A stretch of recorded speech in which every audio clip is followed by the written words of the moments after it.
Okay, I think we're all set now. Good evening, everyone. My name's Katie Fector. I'll be your moderator for this evening. Give me a minute. Let me make sure I have this positioned correctly so everyone can hear me. All right. Thank you for joining us tonight, taking time out of your busy schedule this evening. My name's Katie Fector. I'm going to help guide the meeting this evening. Real quick here before we begin, a couple of housekeeping logistical items.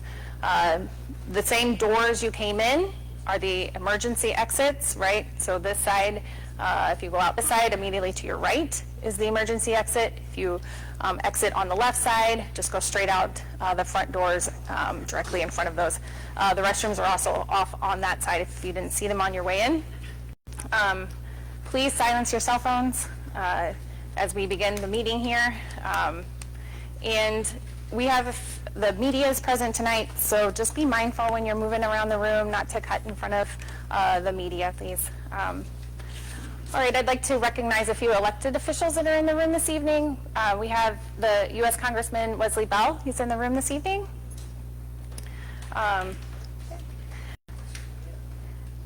We have the mayor, Steve Kinnison, Mayor Florissant. And we have a staffer, Madeline Castle, from Senator Josh Hawley's office is present as well.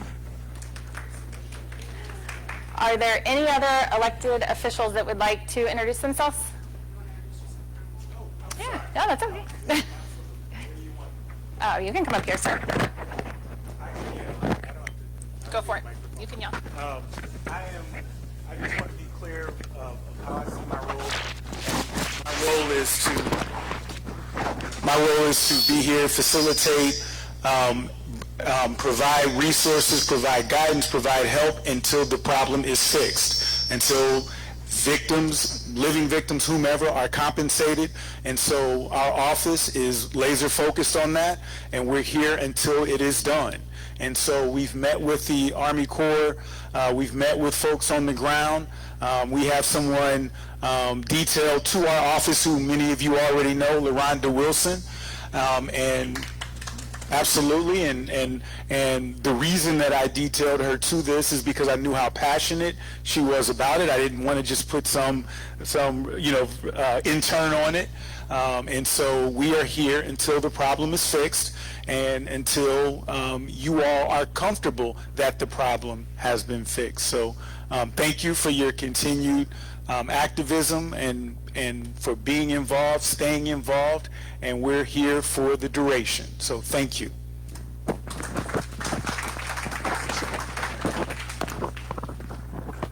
Okay, are there any other elected officials that would like to introduce themselves? Okay. All right, one more thing. If you did not sign in on your way in, please be sure to register before you leave this evening and provide your email. When you provide your email, you can be on the listserv to receive updates and future media blasts. So, also like to thank members of the media for being here this evening. Your presence and reporting is instrumental in helping to tell the FUSRAP story. Okay, so for the format for tonight, open house format will consist of 2 sessions. We'll have presentations, and then after the presentations, we'll have a question and answer session. There are comment cards in the middle of the room here. Please grab those, write down your comments during the presentation. Immediately following the presentation, I will read those questions and direct them to the panel to answer. And then if there's time, we can open up the floor and have a mic where folks can ask questions in person as well. So a few ground rules just to ensure a productive and respectful meeting.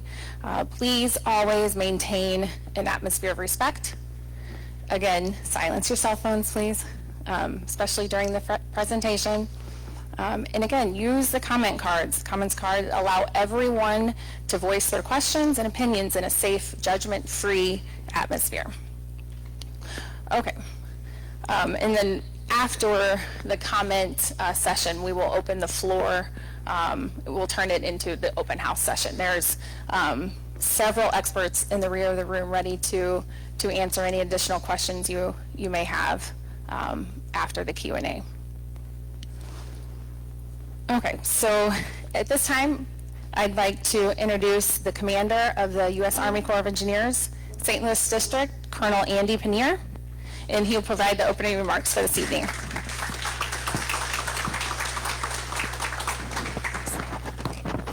Thanks, I appreciate that.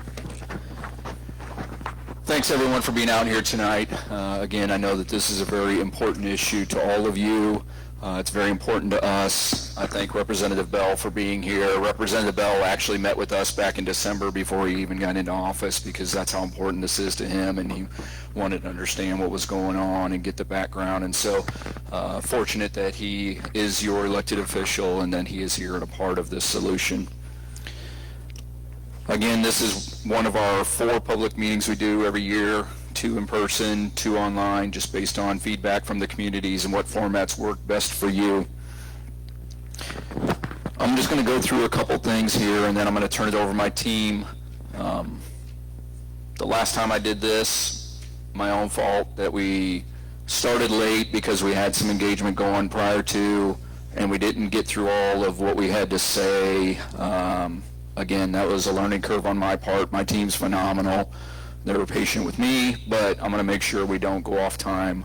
Again, I want to get through what we have to say, because most important to me is what you have to say and what you have to ask. And we'll move to that, and then there will be plenty of time to go around and engage the tables afterwards. We do remain committed to this program.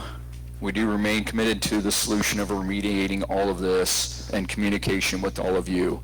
I want open, transparent conversations. That's what I've given the guidance to my team to do, and that's what I believe we're doing, and I want to keep that door open to all of you to communicate, to talk through these hard challenges, to help break down the technical information so it's understandable to you what we're doing, to help you understand where we're doing it and where we're going next. That's part of what today is, right? What we've done over the past year, the progress we made, where we're moving over the next year. And then we'll talk about a few technical things. And if you have questions afterwards, please either bring them up or get with our tables afterwards and get that information. We want to remain a resource for education. We want to continue to provide clarification on those things that either seem confusing to you, or if you're new to this topic, there's a lot to understand, and we just want to help get you up to speed on that. We continue to partner throughout the community and with the elected officials. I think one example of that was the signs, right? Getting to a point of consensus on what those would look like and say and communicate. We got to that point, and those are being in place, and Phil will go into some of that when he gives his brief.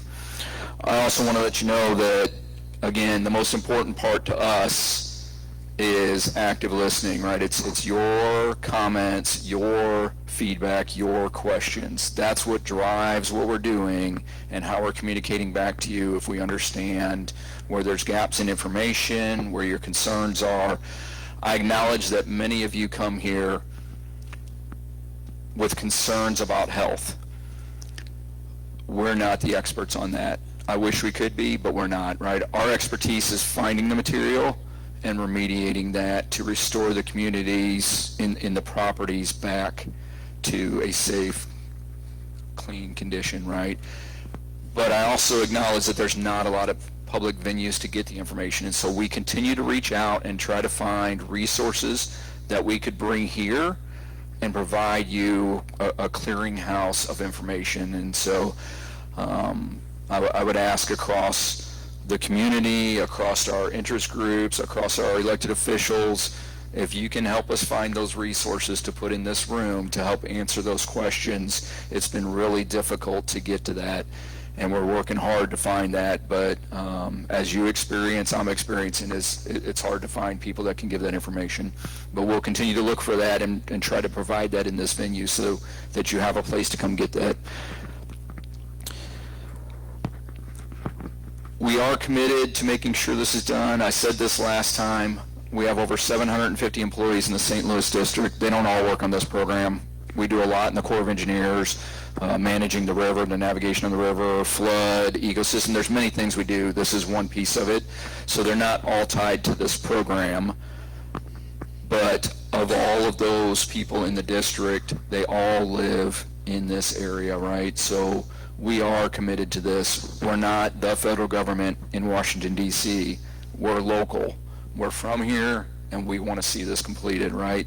The best day is the day that we're not standing up here ever again, right? And we want to get to that. And so part of that commitment, I think, we see good progress. There's a lot going on in the federal government right now, but we have not had reduced funding for this program. We have not had cuts in personnel on this program. We have had some cuts in personnel in the district where people have chosen to retire and resign, but this program is strong, and we remain committed. And it's one of my 3 priorities in the district, and what I've communicated to everyone. To me, what a priority means is if we need resources to put against it, we're going to take them off other things in the district, and we're going to put them on it. So if we were to lose personnel, if they left, and we can't hire right now, we're in a hiring freeze, then we would move other people from other programs, right? We are here for this program. Our capacity has increased. That's a question we get a lot. What more can you do if we give you more money? Thanks to our elected officials, we've been getting more money for a decade. We have done things to increase that capacity. We have a lab on site. You've heard about that before. That's a huge asset. We don't have to send stuff out and wait for it in a queue somewhere and then come back. We can do the analysis on site. All of that is verified with other agencies so that they are checking us and our work to make sure we're doing it right and getting it right. We've increased the number of government employees. We've increased the number of contract employees. So in the past, we may have only had the capacity to focus on 1 or 2 things at a time, but now we can have teams that are taking samples at the same time that teams are doing remediation, teams are putting in signs, teams are in the lab working, they're analyzing data, and teams are working on paperwork to close out actions. All of that happens simultaneously now. So we have increased that capacity. And every project along Coldwater Creek that we do, every spot we remediate, we go back and we ask, what did we learn from it, so that we become more efficient on the next one, and that will allow us to build efficiencies and increase capacity even more. The goal is thorough remediation done safely. And so along that line, another thing you'll hear Phil talk some about is we're installing some monitoring wells. We do that every time we remediate an area. We put those monitoring wells in the location we're going to work so that we can ensure that we're not disturbing anything by our work or creating a further contamination transport mechanism. So we do monitor all of that. And then, as I said, we'll continue to look for agencies here that can support your questions on the health side, because we just don't have the expertise for that. The last thing I would like to say is I know that Westlake and the efforts at Westlake and Secretary Zeldin's visit out here and kind of the emphasis he's spurred on that has been in the media a lot. I just want to clarify that's not our work, right? That's the EPA. And I just say that because I can't answer those questions. Our team really can't answer those questions. But the EPA can answer those questions. But the work that's going on downtown St. Louis at the Mallinckrodt facility in that vicinity, that's us. The work that's going on at the airport site, on McDonald Boulevard out there, the old ball fields under the bridge, that's us. The work along the 14 miles of Coldwater Creek, right, that's us. That's where we can answer your questions. Thank you for your time. I really appreciate you being here, and I look forward to the opportunity for my team to update you.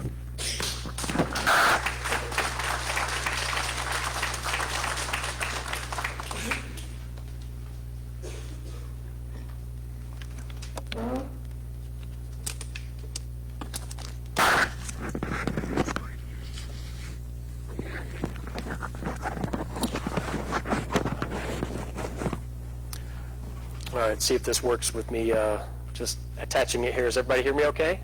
All right, great. Okay, thank you, sir, for the introduction, opening remarks. Really appreciate that, and appreciate your commitment to our district and your service in the Army Corps of Engineers. It's been an honor to serve under you for the time that you've been here. And I do want to make sure that we thank everybody here for coming tonight. We know that everyone has a busy schedule, and we want to make sure that we acknowledge everyone in this room, give us the time to give you updates, as well as give you the time to answer or ask questions, get those answered, whether it's in an open forum or individual format, where we have a commitment with a number of technical specialists around the room to answer those questions on any area that you would like to learn about. Also want to acknowledge our other partners that we have in the room here with Missouri Department of Health and Senior Services, EPA, Dr. Uzman from Missouri S&T, as well as a representative from Department of Energy Legacy Management, where we will eventually turn the sites over to. So we appreciate all the partnership, all the engagement, and all the coordination we've had for the majority of time that we've had these sites. Another thanks that I want to make is for the team that is here. So all of the individuals back in the room, amongst the crowd sitting over here. It's a huge team effort for both Army Corps of Engineers and contractors that we have on site. At any point in time, for the St. Louis downtown site and the North St. Louis County sites, you could see upwards of over 120 personnel between Army Corps and contractors working on some aspect of the program at any given time. That's just part of that overall commitment that we want to make sure everyone, hey, we are here, as Congressman Bell said, we're here till we get it done as well. We're using the funding that we're given to be able to try to expedite things as much as possible, while also maintaining quality and safety throughout that entire process. Some of the pictures you'll see on these slides, as well as pictures throughout the process, kind of show that work. Show that those complex engineering solutions that we implement on a daily basis to try and get as much contamination as possible to satisfy the overall remedy at each site for the record of decision. So this is just a sample of that, but all of this is all just reiterates the overall commitment that we have to delivering this program to this community. Next. So tonight we have a few things that we'll be talking about. I'll try to get through these slides pretty quickly, and then we'll have plenty of time to make sure we get questions answered. That's kind of how we wanted to make sure that we set that up, with opening remarks and the overall presentation, to give everyone ample time to get their questions answered. So I didn't include a lot of program management type information. I'm going to get straight into the updates that we have for the actual sites. So the site updates will also touch on the 5-year review that we have ongoing for the St. Louis sites, and for the North St. Louis County sites and St. Louis downtown site, as well as contact information, and then we get your questions answered as well. Those questions, of course, we're here tonight. We have individuals dedicated to answer if you want individual time to answer those. We're also always available, and we have a dedicated email address for those to reach out to us to ask questions of us, as well as call us anytime. Sometimes, depending on the personnel availability, you may have to leave a message, and then we'll get back to you as quick as we can while we're executing the mission. So similar to past updates, we'll be touching on a few of the pertinent topics. Next slide. So an update from the overall aspect of the North St. Louis County sites. We're going to start with that one. That was in the front of mind for everybody, I believe, for us as well.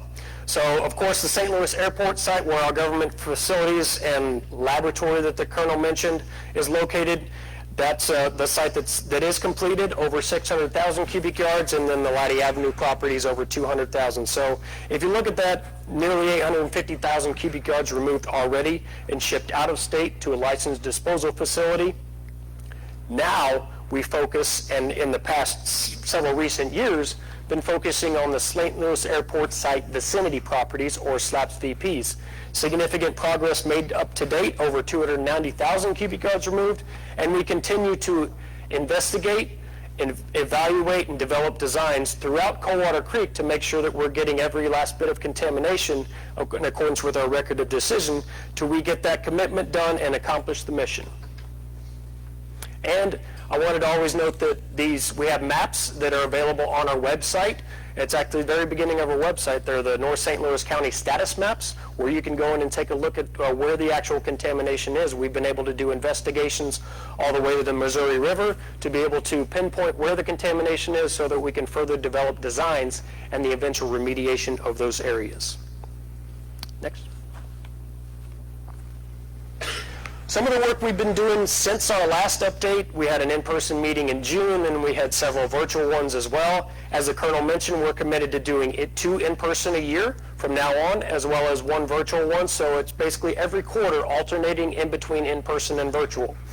So we've had a lot of work going on in McDonald Boulevard Bridge over the past year, over a year actually, in which we have coordinated with the St. Louis County Department of Transportation to get what would have otherwise been inaccessible.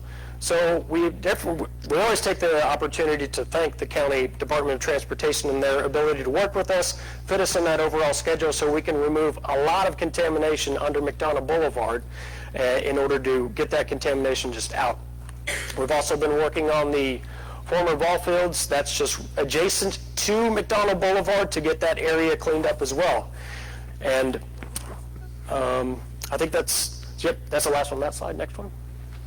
That transitions us into some of our next work that we're going to be doing. So as we transition crews off of the McDonald Boulevard area, we're moving over to close to Laddie Avenue and VP 38. VP 38 is actually where our project trailers used to be. Many of you that may have been following the program for quite some time now remember that we were once on Laddie Avenue, and we had some old project trailers on Laddie Avenue. Thankfully, we were able to get some better facilities for the personnel that work on the project on a daily basis to work out of on slaps. So that area there, we're moving back to that, and that Laddie Avenue area, and remediating on that VP 38, which is going on right now. Another area that we're going to be focusing on in the near future is that second bullet there where we start remedial activities on, you see the numbers there, Coldwater Creek 29 through 33. That's basically, we're more focused in the residential areas, so this is just north of I-270, south of St. Sim Park. And you're going to see from now that we have, McDonald Boulevard was an enormous project. Now that we have that out of the way, we're able to focus more resources on residential remediation, so you're going to see some sort of remediation around the Coldwater Creek area north of 270 from now till we're done. The next area we talk about there is the Coldwater Creek 166 through 171. So that's an area we're continuing to plan. That's the area. There's 6 backyards that have contamination in them, and 1 common area. That's the Cage Cove subdivision that's just north of Duchesne Park. Another thank you is to all those homeowners we've been able to work with and get through that process and try and figure out the best way to attack that remediation while maintaining true with our authority. And if there's anything that we need to do to document specifics associated with that, we're working with them and our overall headquarters to make sure that we have that all in place to go and attack that remediation. The additional thing that we always are doing at any point in time throughout the life of the program is doing sampling. Over 40,000 soil/sediment samples taken throughout the creek corridor and the floodplain in order to figure out exactly where the contamination is. The map that we have produced on the website is a product of that, as well as this ongoing sampling that we do to further define those areas and develop remediation plans to go and remediate those. Colonel mentioned some of the groundwater wells. We're actually installing some groundwater wells along those areas to make sure that our remediation activities aren't affecting anything that's around there. So, next slide.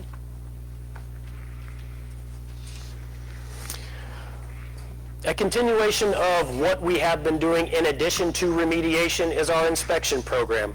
So, over time, when we figure out exactly where the contamination is, and we want to make sure that we are monitoring those areas so that there is no intrusive work happening without us knowing about it. That's part of the overall continuous improvement process, us understanding the need to make sure that we're, for lack of a better term, keeping tabs on these areas to make sure that people aren't accessing them without us knowing about it. And if they do, then we can provide health physics support for those efforts. That's part of our program that we've had in place from the very beginning, called a utility support policy, where we support local utilities in any time they have to do intrusive work. This is taking that a step further and actively inspecting those areas to make sure the areas of contamination aren't being disturbed. Something else we have started doing is the unmanned aerial unmanned aerial vehicle, UAV, or drone footage of the creek to make sure that any of those areas and keeping tabs on those as well, so that we have that documentation also. That fourth bullet, after the storms, on just these recent storms where we actually had a tornado roll through the area, we had crews on the ground to go out and do inspections to see if there was any disturbance of the soils in these contaminated areas we've identified and take the appropriate action if there was any. And work with property owners if need be, if there was any things that need to happen on their properties. And that's another portion where we, just like I mentioned, the thanks to all the homeowners that we've been working with in Cades Cove, all the homeowners that we have worked with throughout the life of the program, and property owners up and down the entire creek and in the North St. Louis County areas, and appreciate the opportunity to get on their property, do the sampling, because I know it's not fun to work with the government and actually come in and do this intrusive work, but we're here to help the overall aspect with these homeowners in this community to make it whole again. Next slide. That leads us into the attention signs that Colonel mentioned as we worked with local officials, the groups, and making sure that we are doing things that are in accordance with our authority, and also meeting kind of that delicate balance there to try and find out what we can do as far as placing signs. So that's where we came up with placing signs on the specific areas of contamination, as long as we have coordination and approval from the property owners where they're at. He was given the update about we've installed 84 signs so far on 19 properties, and we continue to work with those individuals if they have contamination on their property. This is just a continuation of that coordination to make sure that they're aware of where it is, and then if they need to do any type of work, that we're there to support that as well. So that overall effort helps to try and prevent any type of soil disturbance as these areas, because that is the way where someone would actually become exposed. And the overall objective is to make sure that we're raising awareness for the property owners and anybody that could be hopefully not trespassing on those areas, to know that they shouldn't be doing any intrusive work around those areas as well. And I think that kind of helps out in our overall utility support policy that I mentioned earlier. So not so much of a passive approach, but an active approach to making sure these areas don't get accessed. Next slide. Some wordy slides coming up here. I'm sorry, no more pictures on these for our explanation of significant differences, but we wanted to continue to update the community on our progress towards this. As time goes on, when you have a record of decision, you realize there are things that can be improved upon as you implement the remedy. So as the team goes out and starts doing the investigations, remediation, and there's areas where that we can do more or do better, then we come up with a process called an explanation of significant differences that helps out if there's a change in the selected remedy with respect to scope, performance, and cost. That, in this case, does not fundamentally alter the selected remedy. So the three ESDs that we'll be talking about tonight, various stages of development. The first two we presented, we made sure we updated on in January, so we're continuing on that process to get those approved. I did add a couple bullets there so what do these really mean? At the end of the day, the first one there with soils beneath roads, railroads, or permanent structures, that's in an effort to make sure that we're getting as much contamination as possible. Thank you. That kind of goes into that overall aspect of, as we're here for the long run, we want to make sure that if there's any areas where we can work with the county, as we did, work with the Missouri Department of Transportation on the I-270 work, per Shaw Road, that we get in there and get as much contamination as possible. So at the end of the day, if we do have to leave inaccessible contamination behind, it's as small as possible. Some contaminated sites around the nation that you can't get away from that depending on where it's at, the safety aspects associated with going in and actually remediating it. The second one there, the rod boundary extension, so that is us documenting some of the work that we've been doing for decades in Coldwater Creek in that area. The original record of decision only identified Coldwater Creek as a vicinity property. We need to be more specific.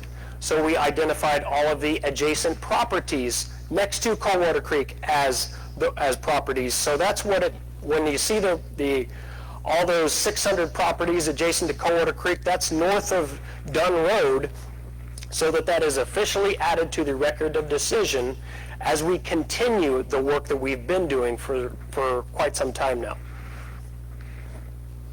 Next slide. The third ESD, we did not talk about this last meeting, so we're bringing this one into the fold as well to give you an update on the status of that, as this is, the primary focus of this is south of Dunn Road. So once again, as you start investigating and the rod starts to mature, you identify areas that are going to help you in the overall documentation. So this is some of the areas that are around the St. Louis Airport site, Laddie Avenue area, and you start doing the investigation. And sorry for the technical aspect of it, but it's the agency term is MARSIM. It's a mouthful to say on there, Multi-Agency Radiation Survey and Site Investigation Manual. That drives a lot of the things that we do. So that leads into that overall technical aspect of our work that cannot be skipped. So I know we get comments all the time that it does take long, and we recognize that. I want to make sure that all of the engineers and scientists that work diligently every day on this project get their due recognition, and because it is an arduous process to go through and make sure that we are doing things in accordance with our record of decision and accordance with the industry standards that we are required to follow. So this is one of those products of that. As you start doing your investigation, you may need a buffer area around there per MARSIM. So this helps us specifically identify those areas or those individual properties that we need to go do those investigations. Next slide. Okay, this is kind of a transition from the North St. Louis County sites and into what we'll be talking about a little bit about the St. Louis downtown site, but that 5-year review process. It's been ongoing, and we have once again had engineers and scientists, document writers working on this overall process. What is a 5-year review? It is required per CERCLA and evaluates the actual implementation and performance of the selected remedy to determine that it continues to be protective. And that will continue throughout the life of a site until all the hazardous substance or pollutants are no longer remain, that you can actually allow the site to be a term called UUUE, or unlimited use, unrestricted exposure. So a lot of words there, but what does that really mean? We've got up there that we are in the 5th 5-year review.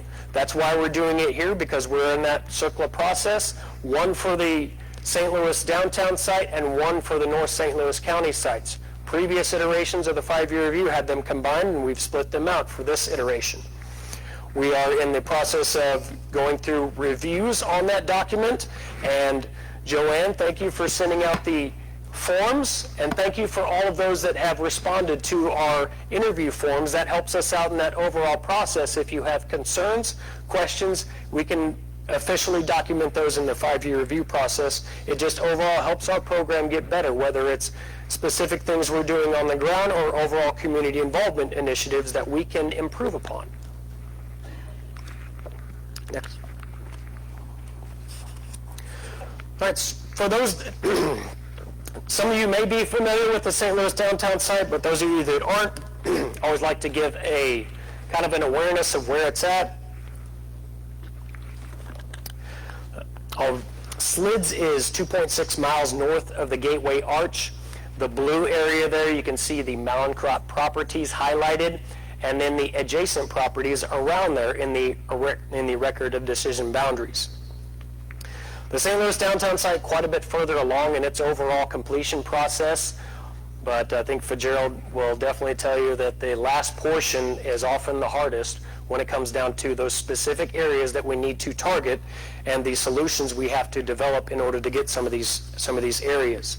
Of course, Mallinckrodt is the majority of what's kind of left to complete in that area there in that blue portion, so there's a lot of coordination with them to try and figure out the best method of going after the contamination, as well as their overall schedule for if they're going to be demolishing any buildings and giving us the opportunity to go in there and do that. Next slide. The progress at the St. Louis downtown site of over 300,000 cubic yards since 1997, when that rod was, the rod of 98, so since 1997 when the Corps was given the cleanup mission. And so we've been able to remove that contaminated material and ship to an out-of-state licensed disposal facilities, as well as document property releases throughout that time as well. And right now, the team is working on removing a lot of those areas that are smaller amounts of contamination, so smaller numbers in magnitude, but still very difficult to get to. So there's a lot of time to be able to go in and finish that remediation, but that doesn't mean we're just going to say that's too difficult. We're continuing to develop engineering solutions to make sure that we can get as much as possible while we're here, and even if at some point we do move off the site, if they come back and they need to access an area or if Mallinckrodt takes down another building, then we can be there to remediate those areas as well. Next slide. That process has played out a couple different times with the property owners, and not just Mallinckrodt. We work with some individual property owners around the site as well in order to get as much as possible. So this is specific remediation that Fitzgerald was highlighting is what we were doing on the Norfolk Southern Railroad and the 2nd Street remediation. Just another process where we're coordinated with, in this case, Mallinckrodt, to go in there and do some more detailed remediation to get at where we're going. Some of the pictures you'll see a lot of times at the St. Louis downtown site include the installation of shoring, in this case sheet pile, where it's driven sometimes all the way down to bedrock in order to get as much of that contamination as possible. And those are can be some harrowing situations, but all done with safety in mind to make sure that we're doing things as safely and efficiently as possible. The next remediation that we're going to be going to is going to be as mentioned, I think it was on the previous slide, we'll be working near the southern rod boundary, and that'll be the Kiesel property that we'll be working on there. So continuing to make progress at the St. Louis downtown site. It may seem slow, but I'll definitely commend the team for their patience in making sure that we're getting the engineering right in all of these situations. Okay, so that was the St. Louis downtown site. That kind of wraps things up, and we'll move on to the next one, which is our contact information. And I mentioned it earlier, but we do have a dedicated email address for anyone to get questions answered, and also a phone number. And then our website has a bevy of information on there, fact sheets to learn more about the program. We periodically will put updates on the site, some pictures of things that are going on. In addition to this venue, we're looking to make sure that we have more information on the website as well. And then if there's any questions on there on the website, please email those to us. The electronic reading room has our entire administrative record. So that is everything that led up to the record of decision. And as we move forward, as we can get more information, more fact sheet, we'll always take suggestions to see if there's any complex engineering jargon out there that we can help. We're always taking those suggestions to make sure that we're getting information out as the best way possible for the community to help understand this overall process. So that's it. We're up to questions now. Thank you.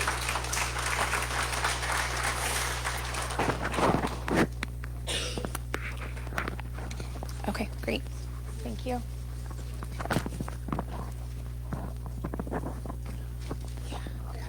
Thank you.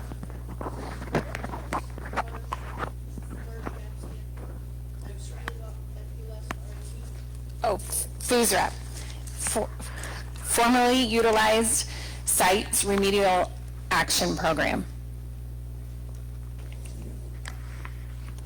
Okay, I think we have all of them up here, but if you are still thinking through a comment, feel free to submit it while we're going through these. Okay. First question. Can you please explain why USACE increased the thorium levels that trigger a cleanup by 180% when they took over the program from DOE? Further, why residents living along Coldwater Creek will receive a less protective cleanup than a tractor trailer lot next to Westlake? Do you want me to repeat any of that?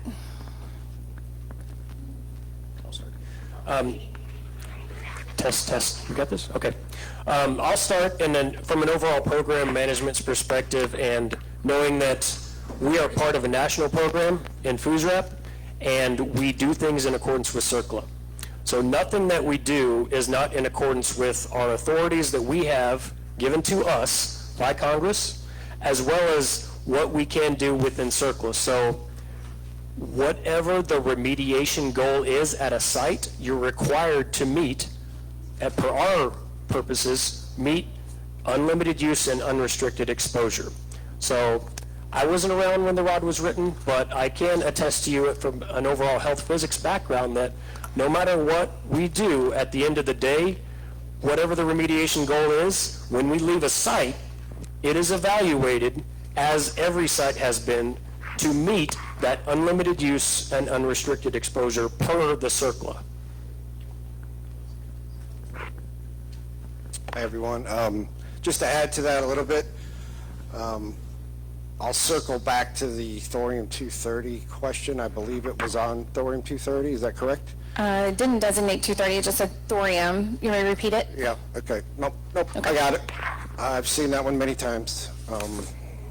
But to add on to what Phil said about cleanup levels and to the questionnaire on why they're referring to the truck lot next to Westlake landfill, why does it have a lower cleanup level than, for example, many sites around the country, specifically North County or even our downtown site?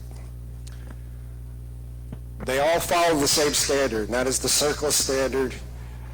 It doesn't matter what their remedial goals are.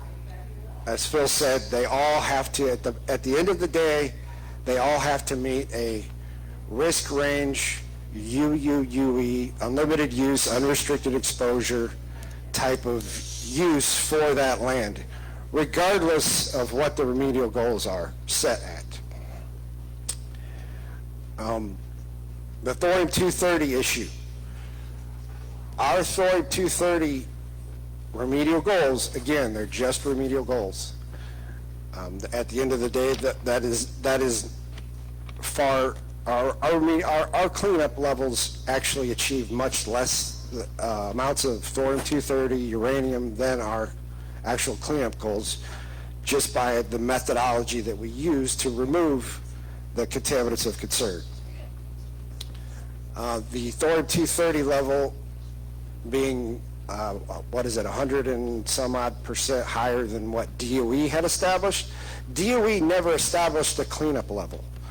That was, our record of decision for North County wasn't published until 2005. We took over the program in 1998 from DOE.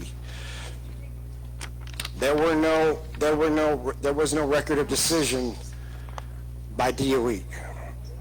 They have Department of Energy standards that they were using as an interim goal until a record of decision was established, which once we took over the program, we established proper cleanup goals based on site conditions and use of the land currently. Sorry, I have to follow up. Are you saying that DOE's was not proper in its standards? And that's why, is this like a semantics thing? Or is this like a DOE never had authority, never knew what it was doing, and then you took over and did something different? I'm sorry, it's really unclear. No, I'm not saying any of that. Where does one standard go and where does yours differ? Why? The 98 ROD versus the 205 ROD. Yes, we have both of those routes. Record of decisions that you're talking about. The 1998 route is the St. Louis downtown site record of decision. they have slightly different remedial goals than the North County site. Because the contaminants of concern at the downtown site are slightly different than the contaminants of concern in the North County site. Okay, should we move on? To a lower level, more protective level, and then you guys come in and you do the record of decision in 2005. In accordance with CERCLA. And We're not saying you broke the law, but it did. You made it less protective. And you could still make those levels in accordance with CERCLA at a more protective level and still be in compliance. So what would be the holdback on that? Or how do we work? How can we get that done? You could comment on the 5-year review. Thank you very much. I just want to add one thing real quick, please, on that. I do want to point out, because of the discussion of comparing Department of Energy criteria, our criteria, that at both the St. Louis downtown site and the North County sites, we have went back and redone several Department of Energy remediation areas because we found them to not be complete. So I'm just pointing, I just want to point that out. I'm throwing it out there. That doesn't necessarily address the differences. John did a good job in talking about the differences in criteria. But I am saying we're looking at things that closely that we've redone some Department of Energy remediation areas. And we would like to look a little closely at lowering those levels. I think what the point we're trying to make is our cleanup levels are actually lower than DOE's in the long run. If you look at our CERCLA process, it is much more protective than the DOE standards that were used in the late 90s. You follow me? They were not doing cancer risk assessments. They were not following CERCLA.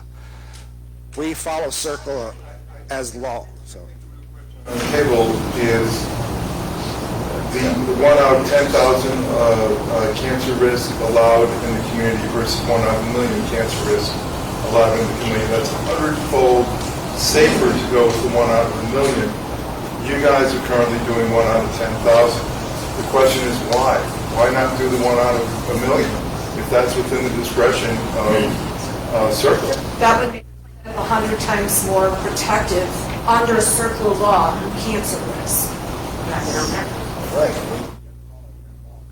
Yep, so your venue to affect the change is to reach out to your elected officials and the appointed officials, right? So if we're talking EPA rights, guidance, and regulation, they're not necessarily directed by Congress on what they're writing, and so you have to also reach out to the appointed official. The appointed official in this case would be Secretary Zeldin, or the EPA regional directors are appointed officials, right? And they're the ones that can affect what the organization, so there's two venues. There's some things that are law that the congressional members can be involved in, but there are other things that are regulation, policy that come from an agency, and a congressional member doesn't necessarily have the authority to direct EPA to go change X. And so you have to reach out through both venues because each venue is going to provide you different solutions to that problem. We can start having with those officials to start pushing for those standards. Yes, absolutely. So what Congressman Bell was saying is those are conversations that elected officials can have with those appointed officials to start pushing for those changes or modifications to standards if that's the direction that EPA is going. And so by talking to both of those, you're helping get everybody on the same sheet of music with what your concern is, and then they can have those conversations on can they affect a change or not, and what does that change look like. Okay, I'm going to keep going with this. We'll take additional questions after we get through these. We'll allow you the opportunity. Okay. The signs do not address surface level contamination. How are you ensuring the public cannot access or disturb these soils? So there's no way that we can ensure at every one of these sites that the public's not accessing or disturbing, right? But what we're doing is through our inspection program, we're going out and inspecting these sites on a recurring basis to identify if there has been a disturbance. We're posting the information on the sign to say, contact us before you do. We've set up relationships with the community agencies, right, whether it's a Department of Public Works or Streets and Maintenance, with the utilities companies to say, if you're doing work, contact us. So we don't have the means, the resources, nor does the level that contamination is warrant us to have those resources to say that we would put security essentially on all of those sites, right? That's not feasible. But what is feasible is to continue to monitor those, to identify those to the public, so that if someone is thinking of doing something there, they contact us first, and then we have the relationships already with the local government agencies and the utilities where they know to contact us before they do something. Okay. And one thing as well, as I'll take that a step further, and I didn't include this in my slides, sir, but we've taken the initiative with some of our crews on the ground to actually go in and start putting cover material on some of those areas as well, whether it's rock, something appropriate to make sure that, and as an added measure to make sure that those areas don't get accessed. So another thing that we're trying to do to make sure that, once again, monitoring these areas, but also preventing any unnecessary digging in these areas as well. Okay. How far outside the downtown site property line are you testing? Has there been any RIM detected outside the property lines? And if so, are any of them residential?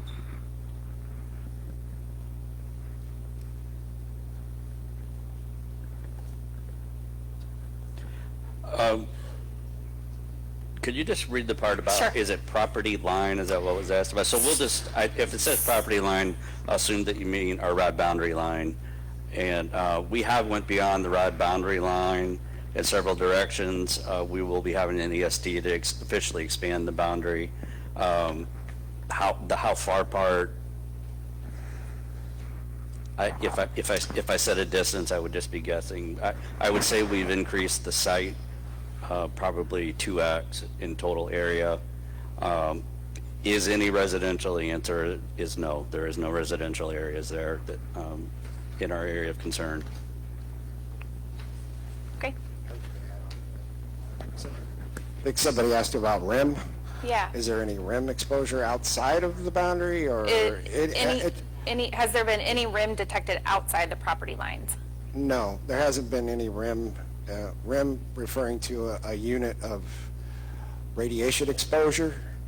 So when you're exposed to certain types of radiation.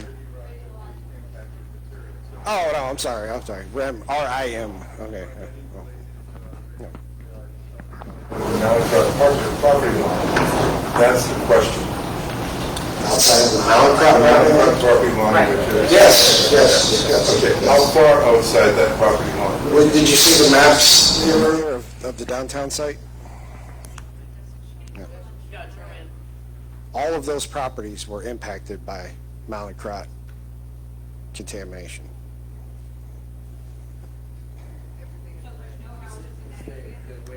It looks like it's residential in that general area, but there's not. No residential. I just want to take a second here to remind folks that this is being live streamed on Facebook and recorded, and sometimes when you're speaking from your chairs, they're not going to be able to pick that up online. So just want to be cognizant of that. Okay, does that answer that question? Okay. All right, why has FUSRAP failed to comply with the EPA's required further documentation about delayed protectiveness and significant differences required to be submitted as part of the 2020 5-year review, and is still not available for public review for the 2025 5-year review? Considering it will be 10 years before the public will accurately inform to review this information, How does USACE consider themselves meeting required public information and community involvement? So,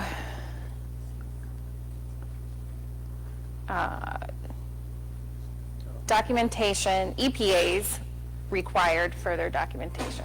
No, I see where the question is going. So in the overall five review process that happens every 5 years, we coordinate with EPA, local state agencies for their overall review of the documentation as well. Specifically for the North St. Louis County sites, EPA is a signatory on there as well as their signatory on the original record of decision, it being on the national priorities list. So that overall process, and there were 3 iterations of the 5-year review that were co-signed by the EPA saying that the remedy would be protective. Just want to make sure that's there as well. Then on the 4th 5-year review, there was a change, and some of the reviewers in EPA, they wanted more information.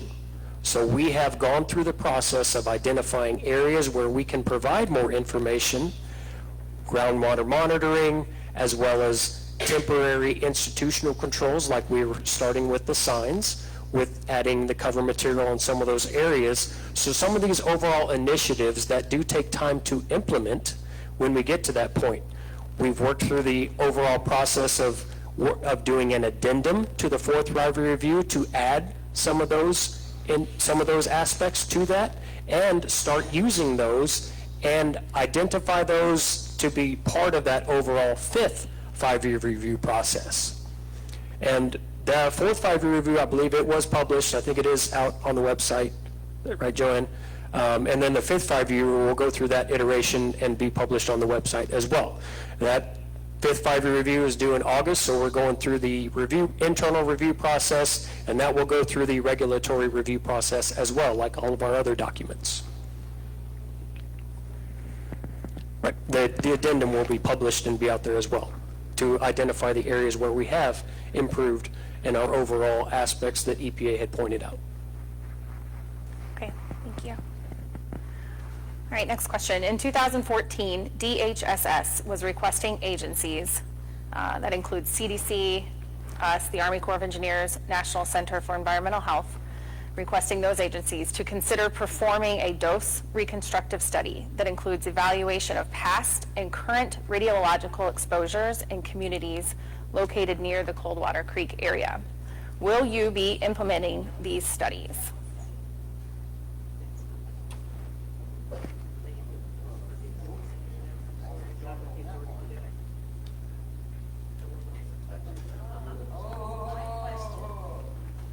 Yes, I'm slightly familiar with this program, but at this point, to ask, will we implement the study, I would say the answer would be no at this time, unless it's anything I think that we would unless we had, I would say no, we don't plan on implementing any kind of study, dose reconstruction study of past workers or residents of North County or the downtown site. We do use, there has been a long-standing dose reconstruction project for former atomic weapons employers, like the Mallinckrodt site, the airport site.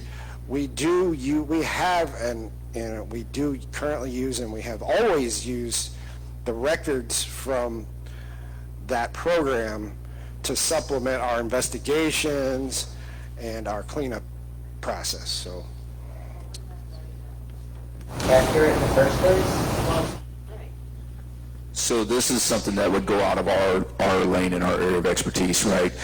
USACE's piece in this may be at the program level, that's at our headquarters level, because FUSRAP is a nationwide program, it's not just here. And so I'll inquire back to our program on whether or not that's being investigated with other agencies, but that would go out of our expertise for what we're doing at the district level in terms of identifying the material and remediating. So that one we'll have to follow back up with after we can get some guidance from headquarters on whether or not that's considered at the program level or not. Okay. Can we continue with the written questions right now? Sorry, sir. Thank you. Okay, I think we covered this one, but since it's fresh on our mind, I'll circle back here. Will you be able to lower the cleanup levels back to the cleanup levels that were being used prior to the Army Corps Record of Decisions? There were more protective levels. These levels should be used now that we are finding waste in residential areas. We deserve the most protective levels legally allowed. We kind of talked about that already. Just wanted to make sure we were covering that. Okay. All right, would FUSRAP please request of ATSDR to restore full access to the Coldwater Creek web landing page and full resources for health risks, I think that's database data, the health risk data, and preventing exposures. I can repeat that. Okay. I think that's fine. We do coordinate with ATSDR.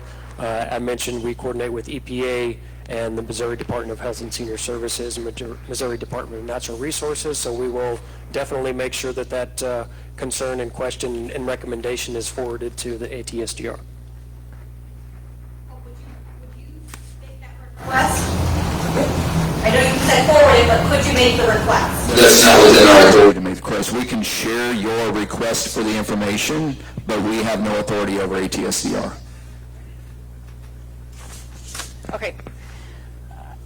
Please explain the significant differences between the Cades Cove Creek meander and the meanders of Longview and Cypress Creek meanders and flood zones, which causes, or not, further testing under homes.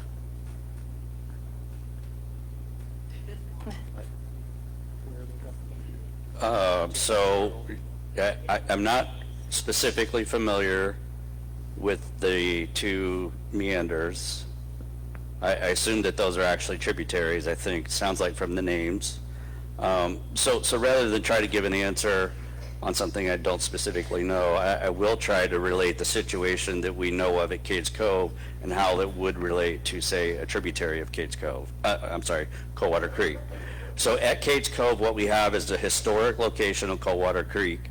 That historic location did not have flows of radiologically contaminated creek water. The creek had already moved or been moved by the time radioactive waste was stored at slabs. However, that meander in place did serve as a low spot, so when the current day creek location floods, or did flood, it would flood into that. That was the lowest spot and the most likely place for contaminated sediments to be left behind when the floodwaters receded. So over time, that got filled up naturally. Also, of course, man-made fill was put there, and then eventually the subdivision was built on top of it. So that is the scenario, simplified of course, in which we have discovered contamination in that old creek meander. Now, on the other hand, a tributary that is still running into Coldwater Creek, we do investigate all tributaries that go into Coldwater Creek. We go upstream up to a point that is equal to what is considered the 10-year floodplain. If we have any levels at all present, then we would go further. Keep in mind that a tributary that flows into Coldwater Creek now or previously, while yes, Coldwater Creek did and does flood up into tributaries, you have to remember that once the floodwaters go down, that tributary still has flow, and so anything left behind in the tributary is by and large moved back into Coldwater Creek itself. So I hope that I answered that question well enough, and if I didn't, and if someone wants to talk about more specific locations and whether we are or have investigated it, just find me once we break out, and I'll be happy to look at a map with you and talk more specifically.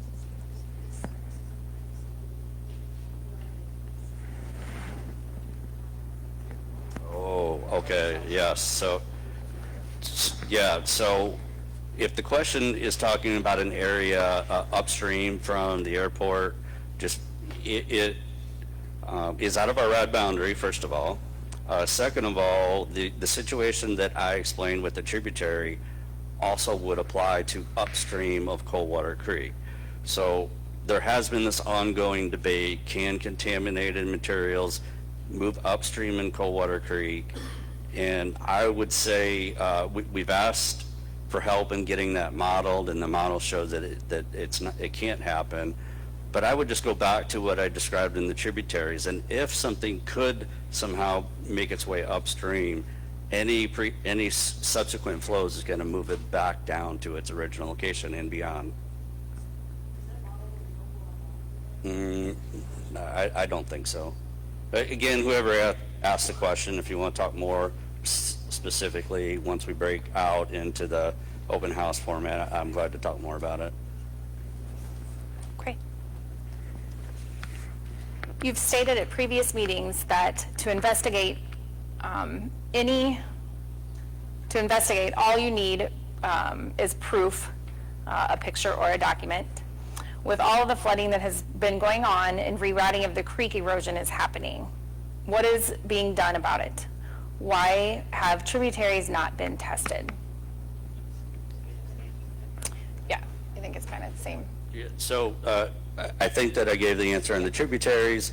I will point out that in losing track of years, but 2 or 3 years ago when we had the flood of record, we had 2022 on Coldwater Creek. Immediately after the floodwaters went down, we went from McDonald Boulevard to the Missouri River, both sides of the creek, and sampled not every location, many locations in which we could find sediment left behind from the creek. We do have a flood study report on that. It is available. It's on the website. But the very bottom line is we did not find any evidence of new migration of contaminated sediments. So, to go along with that, like what is being done about investigating all these old like meanders or tributaries?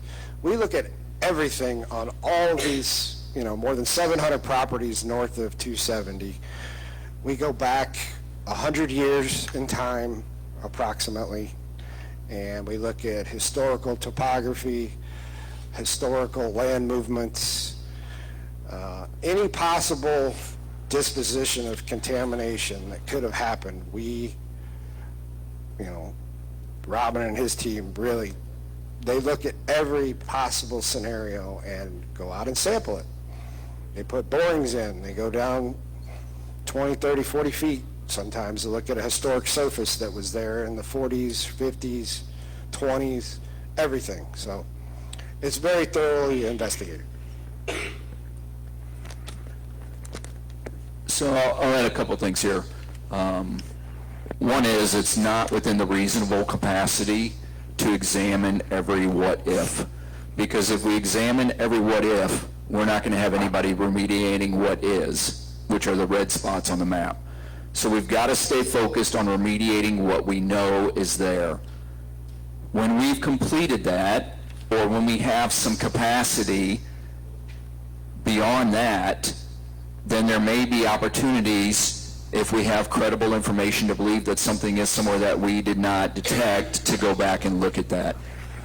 With that being said, there is an effort in the state of Missouri to, through DNR, provide authority appropriation to allow them to be able to investigate some areas, right? And this is something that we worked with DNR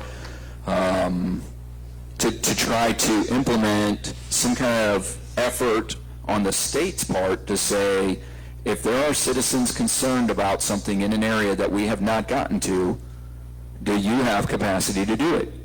And then if it leads to something credible, we can go down that route. But it's not taking us away from what we know is in the ground right now. We're making an effort to remove what we know. Beyond that, we'll document all the information we get, and if there's something that gives us credible information that it's there, we'll go out and look at that. But if it's not highly credible, that's going to have to wait, because everything can't happen at once. There's only so much capacity. So we're focusing on the known, we're remediating the known, and then we can work on the rest of that problem afterwards if there is a problem. But engaging your state officials to help create a solution with additional capacity at the state level gives you, one, another source besides the Corps. So there's credibility of a different agency, a state agency focused on the state's interest, right? Because again, I'm transparent, all right? I have no expectation that any or all of you like or love the Corps or believe everything we say all the time. I'm telling you it's true, but I also understand skepticism, right? And so maybe going to a state agency and having them do some of it and verifying one way or the other can help too. And so that's another means for you to help this effort along through other agencies that could contribute to the effort.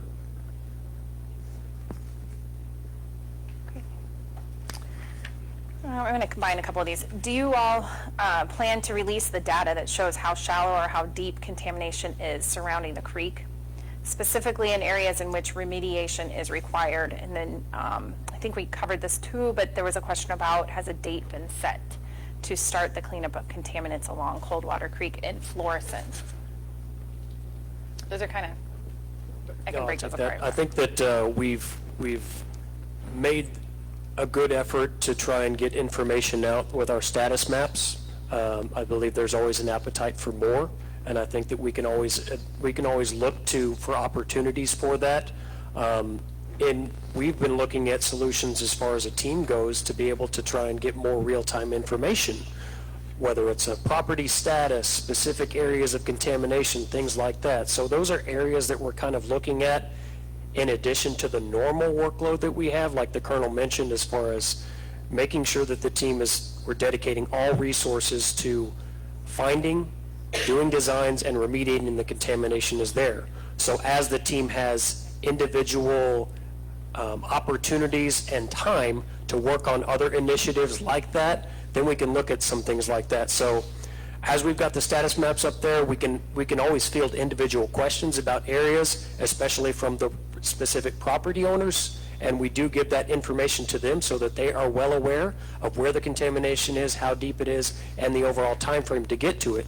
As far as the remediation of specific areas along Coldwater Creek, I've got team members that are looking at that right now to try and figure out the best overall method to get at all of the remediation in Coldwater Creek, not just the Florissant area, but everything from the residential areas from 270 all the way down to the Missouri River, and identify any areas where we can try and accelerate that work. I don't like the 2038 date. I know, but nobody does. So we're looking at what the Colonel mentioned, lessons learned, things that we have already implemented at different remediation areas, try and use that as a springboard and go in and try and do as much remediation as possible, given our resources that we have, the availability of Corps personnel and contractors, and try and implement that in that overall delivery schedule for the remediation in Coldwater Creek. Yep. So I'll just add again on that. This goes back to what I said on the last one. There's a limit to the amount of resources available, and so we have to prioritize what we focus on. And so we would love to be able to get data to every question you have out there, but that's not possible if we're going to focus on the cleanup. And so we have to prioritize. Is the most important piece of information out there how deep it is that we have to go back and remediate, or is it more important that after a flood we're out there sampling to make sure we didn't see migration? It's just a balance of all of that. So again, we acknowledge those requests, we'll document that, and if there's a point where we have capacity where as we're closing out a property, if we have a gap where we have capacity on someone before they're doing that next piece of work, maybe they can get to some of those things. So we're not saying we can't do that, but we're saying we can't do that right now. Okay. How do the newly opened sinkholes in St. Louis City area interact with existing and known cave systems and contaminated groundwater from the original uranium processing site?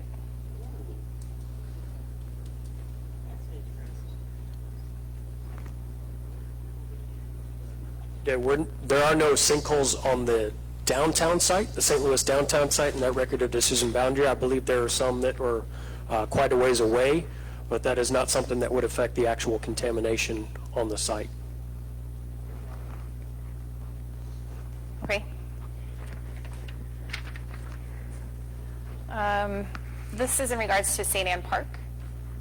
Just so you know, there's just a simple question here, but the individual did list a lot of facts here. Probably won't read those, but the question is, why is FUSRAP not investigating for contamination in St. Anne Park and vicinity?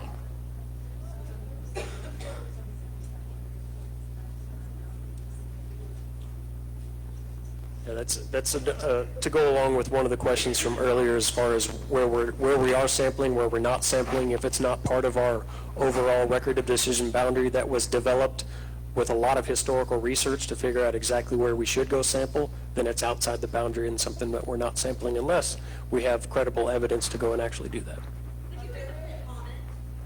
There is, because there's the construction company that worked at Lanning Avenue, and there's their yard there, and they washed out the trucks. I can read these if you'd like. I can read the comments if you'd like. Okay. Trucks and, so these were some examples. Trucks and equipment used at the Laddie Avenue were stored nightly at the construction yard located on Cypress Road.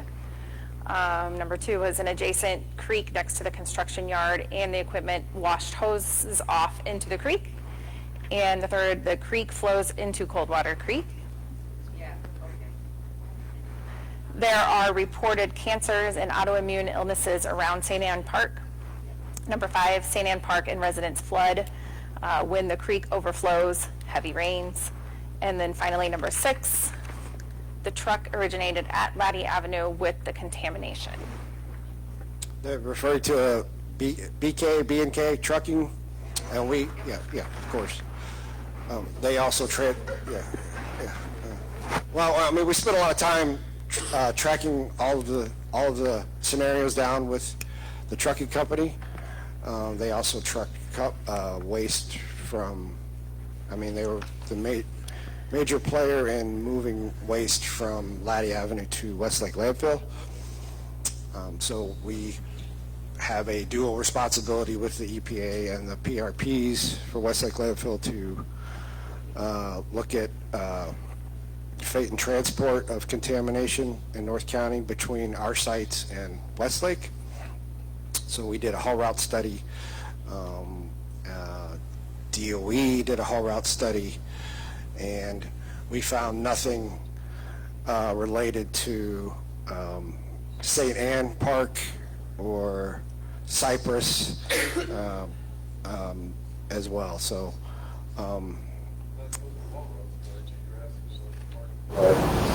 yeah. I mean, all from start to finish, we do not. If we have anything credible further, of course, we would go out and investigate. So.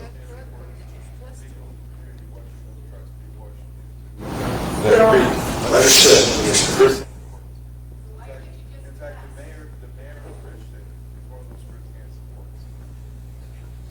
I think this is as the commander said, I think this is a great candidate for DR because it's outside of the boundary of our record of decision. So we don't really have authority to go spend money on this place.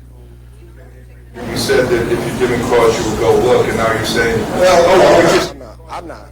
I'm not going to argue this right now. Okay.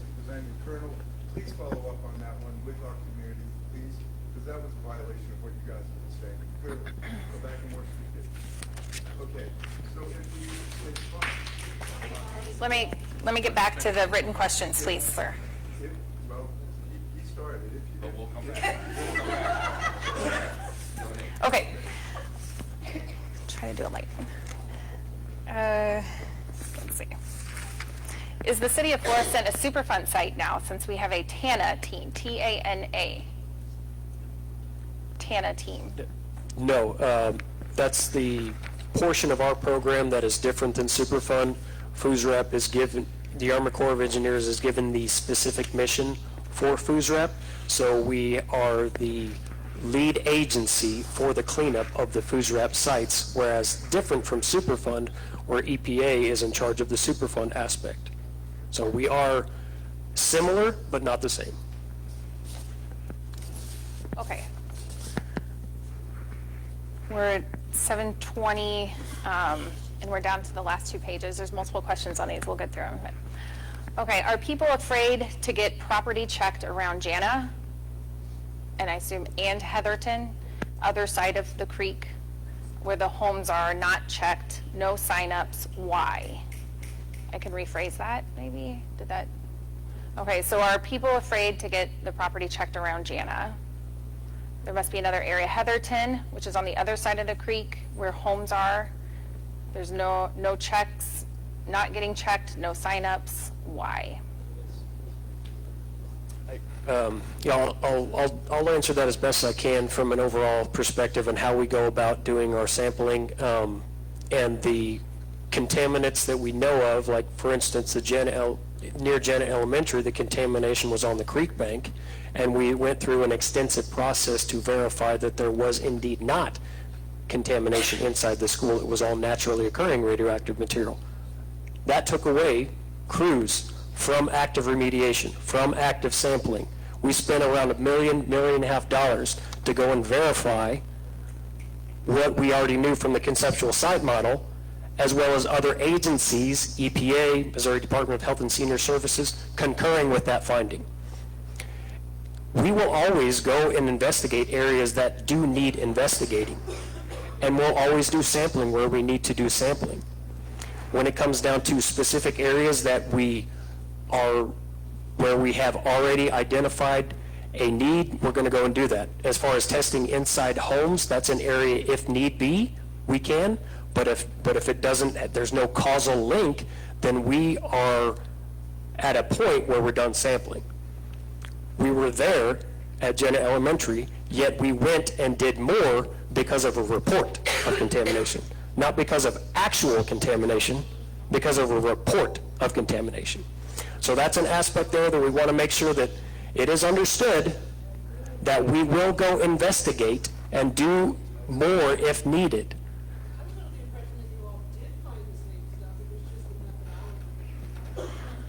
No, what I'm saying is there may have been radioactive materials in there like there is a lot of places, but it's naturally occurring.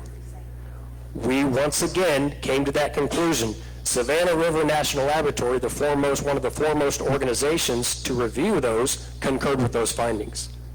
Once again, EPA concurred with that. Department of Health and Senior Services concurred with that. If we can't get past that, then that's a difficult situation where we're all talking about the same specific contaminants and what it really means. Why is that if there's no? That's not our decision. We don't have authority over what a school chooses to do or a school board. Go ahead, Katie. Like what was found in the Congo, right? Like. Thank you for your comment. We're going to move on to the next question now. We'll come back to the audience afterwards. Go ahead, Katie. Okay. I think kind of covered this too. But how did the radioactive waste migrate from the SLPS site, the HISS Laddie Avenue site, Banshee Drive, McDonald Boulevard to St. Sin Park, St. Ferdinand Park, Blackjack, and Jana Elementary? So I think the question is getting at the migration of the waste. Yeah, so good question. In general, the avenue for migration of the contamination was through a little bit of wind, but mostly surface runoff. So we had storage areas near the creek, rains, runoff into the creek, and then subsequent flows down the creek. Flash floods bring stuff up onto the banks, floodwaters go down, contaminated sediments left behind, typically in low spots. So that's the general mechanism for transport of contamination. It's not what? So, I mean, it's like if it's spread that easily, like, how can it not be in places that, like Jana, that's suspected? Or, Jana School's never been flooded, first of all. You're saying you're not cleaning up one side of the creek, but you're cleaning up the other side. And you just contradicted yourself by saying I don't think I'm contradicting comes myself down at all. and stays there. We have Sampled on the other side of the creek, and we're not done sampling on the other side of the creek. Someone asked, are people afraid to get their property sampled? The answer is no, they are not. We haven't had anyone tell us they don't want their property sampled. So you're accusing us of not sampling, but we are sampling. I don't think we did a very good job answering that question, so I apologize. We focused on only part of it, but not the beginning part. Yes, we have sampled in Heather. We have investigated, and we do have follow-up investigations that will be done in that general area on that side of the creek. So I hope that is a better answer than previously given. Okay. Thanks for circling back on that. Okay, when did the Army Corps of Engineers first realize that the radioactive materials being used by the Manhattan District Engineers, the Manhattan Project, were hazardous? And then I believe it says a question about, was the public notified about it? Sure. So I think that question can be answered just by doing some historical research, right? I don't know when the Army Corps of Engineers first discovered any of the contamination material from the project. There were many locations around the country. This is not the only location, so that's just a matter of just do some research on history. Go ahead. Okay. Why did the Army Corps of Engineers not supervise their contractors and subcontractors better to keep track of the radioactive waste materials? What was their concept of radioactive half-life then versus now? Yep, so again, that's speculation. We can't answer what they did back then. What we can tell you is what's there today, right? We've removed the source material. What remains is residual material, and that's what we're targeting to remediate.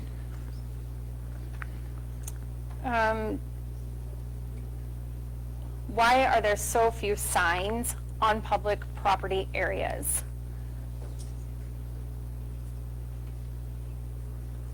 So I'll let Phil talk this a bit further here in just a moment, but I want to be clear on the signs again. The signs are going in the places where we have sampled and identified that there's contaminated material. They'll stay in place until we remediate that site. Once we start remediation, we will put a different sign up because we're going to expose the material when we dig down to it. So we will have boundaries established and the signage established for that process. Once we've completed that and we've done the final testing to verify that the material has been removed and there's none left, then all the signage at that site comes down. We've finished processing the paperwork and we release those properties. And so that's the manner. And so you may not see a lot of signs that get put up because some of those are in more remote locations or wooded areas. You're not going to see them in areas we've already cleaned up. And so if that's what you're expecting, then that's maybe just a false understanding of what we're trying to achieve with the signs. You also have to have permission, right, from property owners. Yes. For the amendment, right? You can't go on private property and put a sign. Correct. Yes, every area where we're placing a sign, we have to have the specific permission from the property owner to actually put those signs. And not a renter. And It has to be the actual guy that owns the property, right? Right, and it goes beyond that, right? It's the property owner, and it goes beyond a right of entry just to emplace the sign. What we're having to ask for is the right of entry to put the sign in place, to inspect the sign, and to maintain that it's there throughout the duration until we remediate. So it's not just necessarily a short, yeah, you can come on my property one time. We're asking for the right of entry for the duration that sign would have to be up until we've remediated, and then we can move on. And that's for private or public. We have to do that. The Corps owns no land that we're remediating. It is all owned by someone else. And so we're remediating or replacing those signs with those property owners, whether private or public, permission. Thank you, Colonel. I appreciate that. And just for example, if you were to walk into a public park, per se, or onto a school property, you would have to get permission from the school board, or from the city of Florissant, or the city of Hazelwood, to place that sign there, just for verification purposes, right? Yeah, I think that's a good analogy. Okay. Yep, thanks. Go ahead, Katie. Okay. I think this was in regards to maybe the presentation, Phil. Why are the Coldwater Creek tributaries not shown on your displayed maps? I don't know if we want to... I think Yeah, I think it depends on how you're looking at it. If you were to zoom in on the maps that are on our website, on the PDFs on our website, you'd probably see how the floodplain does basically snake up in a lot of those tributaries to see where we have been able to evaluate in those. Okay. She was just pointing out that she's looking at Some of these, okay. Why are the EPA and USACE not demanding 100% cleanup at Westlake landfill or Coldwater Creek? I'll speak for our FUSRAP portion for the North St. Louis County sites and Coldwater Creek. And what we've reiterated this entire time is the cleanup for the properties associated with the North St. Louis County sites everywhere we go, and even with the remediation goals that are set forward everywhere we go. In practice, everything is remediated to unlimited use, unrestricted exposure. And I just want to talk about how the authorities work, right? So we don't demand anything. We're a government agency. We get told what to do. Congress tells us through an authority to go do something. The second piece then, after they've told us to do it, they have to fund us through an appropriation. So we have a lot of authorities that have no funding. We have a lot of authorities that have funding. So we don't demand anything. You as citizens can demand, right? You can demand from your congressional members to change what's happening. And then if Congress tells us to do something different, we do. But we don't lobby. We are a federal government agency. We don't lobby. We don't demand. We don't advocate. We do what we're told. That answers a couple other questions, so I'll skip over those. Let's see, can the TARP system at Weldon Springs and Westlake Landfill prevent groundwater contamination on the rock-covered drive paths? Can runoff permeate the groundwater, seep into limestone rock layers underneath it? Yep, so on those, 70. we're going to have to refer you to EPA for Westlake, Department of Energy. Legacy Management has the control over Weldon Spring. Okay.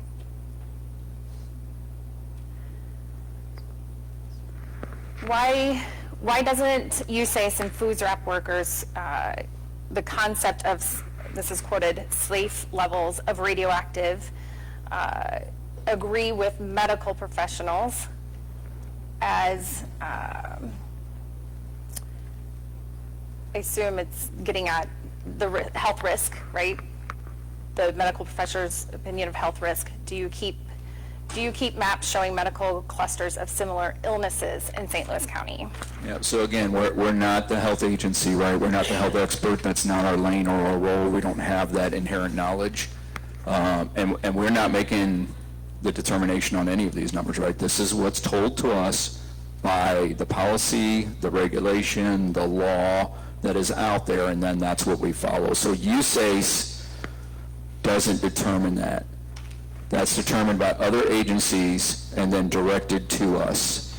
So we're essentially hired by an agency because we have a lot of capacity to go do this. We do other remediation work in the St. Louis district. We do lead cleanup and zinc cleanup under the EPA, right? That's the EPA's authority and problem set, but they hire us to do it, right? And so FUSRAP, we are the lead agency, but we don't determine what those criteria are. Those criteria are given to us, and then we work to that. Is are responsible for disclosing that information to the public?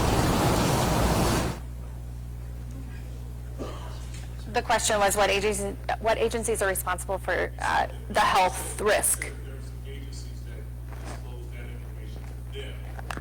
What agencies are responsible, are the ones that disclose that information? So what I'm referring to is the guidance that we get for the cleanup standards, not for health. We don't have any health guidance per se, right? We're not operating on that. It's the cleanup standards, and that's the documents authorities we're referring to, like CERCLA, that come out from EPA and Department of Energy's efforts through different documentation.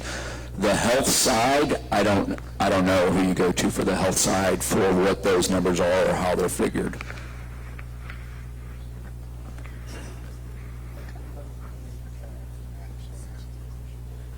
Can I get clarification? Are you talking about health risks? Yes, the clusters that Well, okay, all right. I didn't know if you were talking, the question said something about our workers, or are you talking about public workers in North County in general? Or are you talking about our FUSRAP, like workers on site and the risks involved with work? Okay, all right. Similar thing, same thing. Okay. Why did contaminated soil get moved instead of buyouts?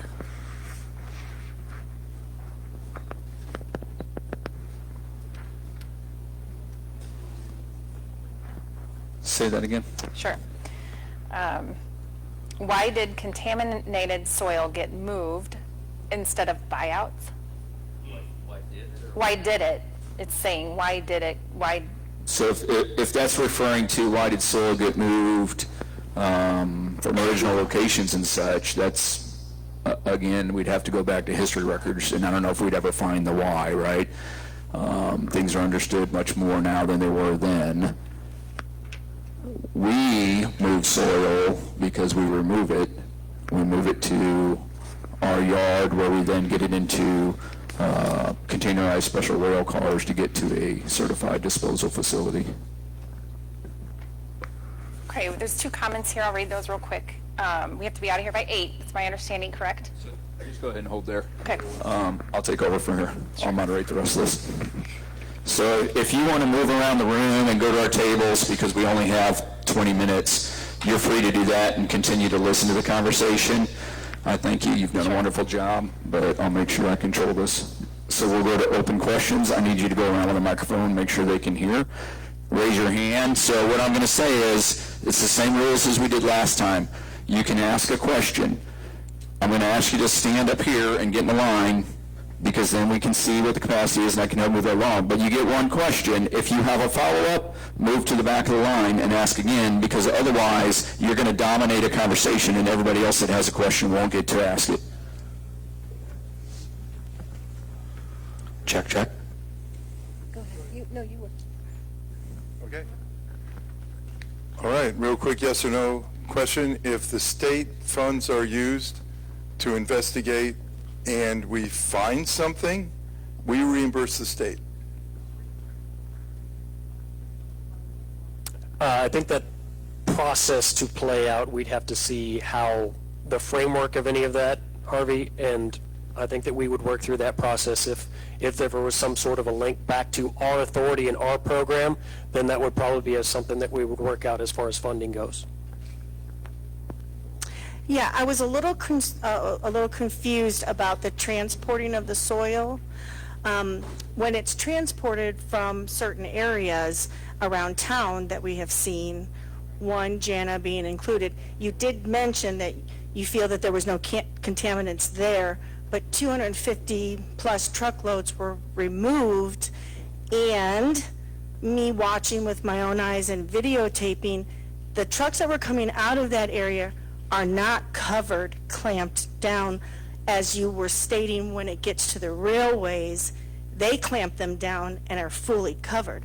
Why is it not covered when it's being transported from one spot to the next? Just kind of like it reminds me of Atomic Homefront, where they're showing that the trucks are just going all over down Lindbergh and having the soil come out of the trucks. I can address part of that in that we definitely acknowledge that there was contamination in the creek bank for the Jena Elementary area. That's no doubt. And when we do remediations and do the overall aspect of transporting the soil back to our loadout area, the trucks get the normal construction cover that they see. The soil is also wetted to make sure that there's no dust emanating from the site. Every truck that goes off site goes through a survey process to make sure that it is not tracking contamination off the site as well. So there's an overall transportation aspect to every single remediation that we do to ensure no contamination is spread from the route that it's taken being loaded all the way to the loadout area. And we do haul route surveys as well when we go through that overall process. So I also want to add a point of clarification here. When we say that we remediated that contamination in the creek bank, that was already identified before any concerns happened with Jana Elementary. We already identified and had the plans to remediate that. That is not something that was new because of that, nor is it something that had not already been communicated on our documentation or maps, right? So we knew that there was contamination in the creek bank that was subsurface, and that was always part of the remediation plan. We addressed it at that immediate time instead of other things that we were doing because of the public concern with that report that came out. We said, let's just put every effort there, pull it off everything else, remediate it now and be done and move on. But it was always part of the plan to get the stuff that's in the creek bank, and that was behind the school property there. You ready? Is there ever a plan where the rail cars coming out of your staging area there would go the other direction? The reason I'm asking, the rail bridge that the cars come in on is being held by straps, metal straps around an old wood beam on that section of rail cars that are coming into your place. Are you ever going to possibly go the other direction? If so, it needs to be addressed. Yeah, so I would say if you have a concern there, please reach out to the rail industry, right? Because we don't dictate the route they take or how they get there. We can look on a map at what that is and share your concern, but there's not any authority that we have to the railroad to tell them what route they're going to take or how that gets governed, but we can share that information back. But you need that bridge fixed, because if you have a car that goes sideways,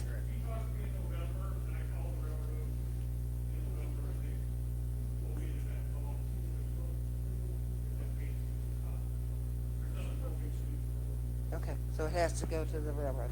Okay, I'll deal with it. Hi, I'm new to this. I haven't been to any meetings before. And you said you weren't going to address the health concerns, so I won't. However, I grew up in Wedgwood and by Coldwater Creek. I have plenty of friends that were affected with health issues. But my question for you is say you find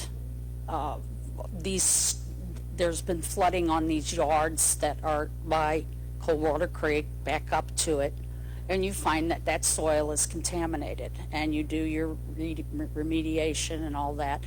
Is that something that needs to be, is that something that's required to be disclosed if that resident that lives there goes to sell their home? And who's going to buy their home? Would you? Would any of you? I think so that's an area where we have specific realty specialists that work individually with those property owners to make sure that if there is contamination on their property and they do go to sell, that we are involved in that process as far as informing people. Well, you inform them who's going to, and then you inform the resident, how do they sell their home? So they lose their home, basically, unless they choose to stay in that ground that was contaminated. Yep, so Yeah. we'll say that scenario happens somewhere, and we've identified that contaminants there. There will be a remedial action plan to address and remove that contaminant and restore their yards. Where that falls in the sequence of all the contaminants we have to clean could vary, and so it would have to be a conversation with that homeowner. I truly empathize with a homeowner that's in that situation because they are stuck, right? To no fault of their own or ours, they're stuck in that situation. Well, it's the fault of the government, you know. But we're not the ones that put that there. We're the ones that are removing it, right? So that's what I'm saying. It's not a fault of the people in this room. And so we're removing and remediating it. And so if we have a homeowner, right, we mentioned earlier, we have 6 homes where we know there's contamination in those yards. Okay. We're working with those homeowners right now on what that remedial action plan is going to look like. and what it's going to mean for each individual homeowner, and it will vary depending on the conditions in each homeowner's property. But So we only work, if you test the sites. yes, so we work one-on-one with each homeowner and say, here's the situation, this is what it looks like, this is what the remediation's going to look like, this is what's going to happen while we do it, this is how it's going to affect you, this is the timeline, so that with communication back and forth with them, we can work through that whole process Do to you get the area remediated back to a level that they can now have that cleared property and they can do what they choose.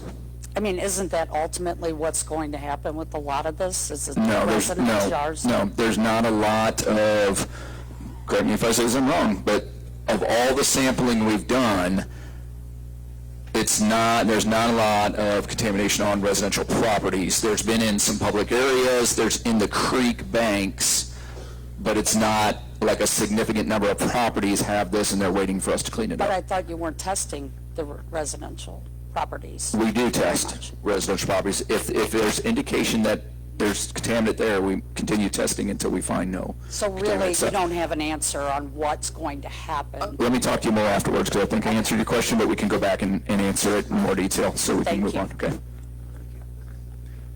So I'm a little bit confused on the Savannah River assessment on the reports. So what's the chronological order of the Corps accepting the remediation at Jana and that surrounding area in terms of how, I can't remember the names of the other companies that did the assessments, but I guess what I'm trying to ask is, was the Savannah River site evaluation before the action was taken, or was that Savannah River report before the action? Our coordination with Savannah River National Laboratory was a result of us going in and doing our own evaluation, and we wanted another set of eyes to look at our evaluation as well as the report that was out there. And that's all a portion of that report that is actually available online. It's still right there, so. But, I mean, when did the action take place? Before or after the Savannah River site evaluation? It wasn't The action... It wasn't a Savannah River site evaluation. We did the sampling, we did the analysis, and then we asked them to come back and look at what we did. So they did it after us because they were verifying that our work was what we said it was or that it was not. Okay, so, but now, regretfully so, you're saying, or I don't want to put words in your mouth, but you're saying that it wouldn't necessarily have had to have been done, correct? No, the contamination in the creek bank was always there, full stop. And we were always Okay. going to remediate that. That has nothing to do with the Savannah River National Laboratory evaluation. I understand it doesn't have, I mean, that was after you'd already decided to do the work, So what we're saying is our original conceptual site model right? indicated to us that there was nothing on the school property. The report came out, we went back, we resampled extensively, and our sampling confirmed what we said originally, and then that was verified by other agencies to include the Savannah lab. But the school should have never been closed, right? That's not our decision. Okay. That's local government decision. Why wouldn't they just give up that revenue, though? Here, I mean, who knows where these kids are gonna go, and we're just gonna shut it for nothing. I understand your prioritization on which site to work on and, you know, all that good stuff. But my question is, why are you cleaning the ball fields over cleaning someone's property? Why have you, what's taking so long at the ball fields? That's a great question. I think that the overall sequence of activities just depends on available crews, available space, working with the individual property owners and getting enough data in order to develop those designs. The ball fields is kind of one of those legacy areas that's right there, so it's easy to get to, easy to take back to the site. we're definitely committed to making sure that we're focusing on the residential areas now that we've gotten that completely out of the way. So the other thing is that the creek remediation and a lot of areas downstream is very complex. So it's taken the team a good amount of time to figure out exactly how we need to attack those specific areas. Like the creek bank area near Janet Elementary, we had to install a pump around system. So that was one of those engineering solutions that we devised in order to get all of the contamination that was in the creek bank. So I think that I guess the answer is just it does take time. We understand that, and we are committed moving forward to keeping those residential areas remediation. So are you done with the ball fields? Yes, the ball fields area is actually done. We're using it for kind of storage right now and as a base of operations for construction, but the remediation is done. However, there's still remediation in the creek adjacent to the ball fields, which we will start remediating that as well. Will there be a time where you will release data about the ball fields? Yes. So every time we complete a remediation, then we do a document that's called a post-remedial action report and final status survey evaluation. We give those to the property owners, and they become part of our permanent record, which is available upon request. Does that show like levels, or it shows all the data? It shows all the data before and the sampling afterwards. And when you start to clean in the creek, because am I right in saying that the only part of the creek that you've cleaned is Jana? When we say the creek, I think we can include the floodplain areas as well, like St. Saint Park, Duchesne But Park. actually in the creek. The only other area in the creek is right next to Slaps. That was done very early on in that process. And now, So is that where you will start, is in the ballpark area to start cleaning the creek, or is that to be determined?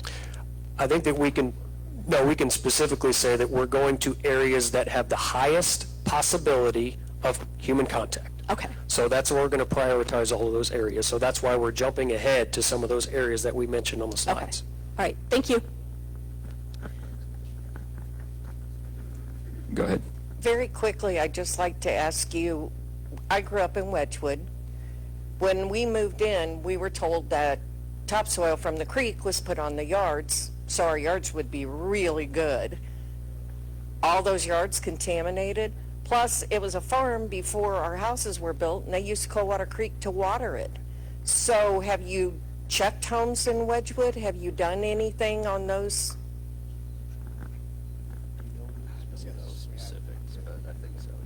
I think that in accordance with our map and our areas there is a Wedgwood area that is part of our overall investigation process, and if there's contamination areas, we'll keep moving outwards if need be.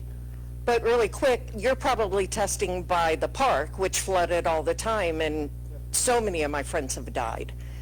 I'm asking for the other side of Wedgwood, which the creek is at the end of the subdivision. We wouldn't have been flooded by it, but topsoil was put on our yards. I have no documents to prove it. It's something we've been told for years. Plus, the farmers used it to water their crops. So radiation could be there. But without documentation, you've said you won't check it. So what do we do? Yeah, so this is one where we would test where it's flooded out, and we would keep testing, and if at some point there's no more contaminated areas, then we would remediate that, but stop the testing, right? So we follow the trail as far as we can follow the trail and remediate all of that. So there's a possibility, acknowledging what you said, maybe something was taken and moved and there wasn't a trail in between, right? That's one where, right now, that's a what if. What if it did happen and it's there? And that's where I think, an agency like DNR, if they get authority and funding from Missouri, they could hit some of those and be able to sample them. And then if they find something, they can come back and let us know, and we can do more extensive. But it just builds our capacity so that we can focus on what we know, but we have support from somewhere to run down some of the other public concerns of areas. Okay, thank you. You're good. Thank you. Last one. Yeah, wow. So I don't have to go to the end of the line if I have more than one question, right? Nope. Harvey, To make, Harvey, we would love for you to come and have a dialogue with us at any point in time and not just these meetings, so. thank you. I appreciate that too. And I have it from time to time.